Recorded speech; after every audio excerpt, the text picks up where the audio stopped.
Do'stlar, Heykel yana yutma ketmoqchi. Bu xabarni Heykel kanaliga bir kun oldin joylagan. Ko'pchilik buni bilgan bo'lsa kerak. Heykel o'z kanaliga shunday deb yozdi: "Barchadan uzr so'rayman. Men yana yutma ketmoqchiman" deb. Avvallari Heykelning WhatsApp neger so'zi bilan izohlanishi yoqmasdi. Hozir esa Heykel qaytish uchun shu so'zni 10 marta aytishga ham roziman. Koshki bu Heykelni qaytarsa. Agar esingizda bo'lsa, bundan oldin ham Heykel ketmoqchi bo'ldi. Lekin Prisvarin va Sonicjon uni qaytargan. Kelinglar, Heykelni bir esla o'tamiz. O'sha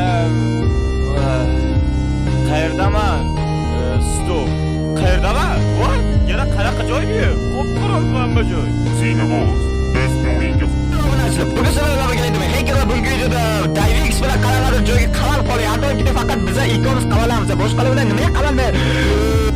Obunachilar qizlar, sizlar bilan birga edim. Heykel va bunga videoda bugun biz obunachilar, bugun sizlar bilan birga edim. Men Heykel va bunga videoda biz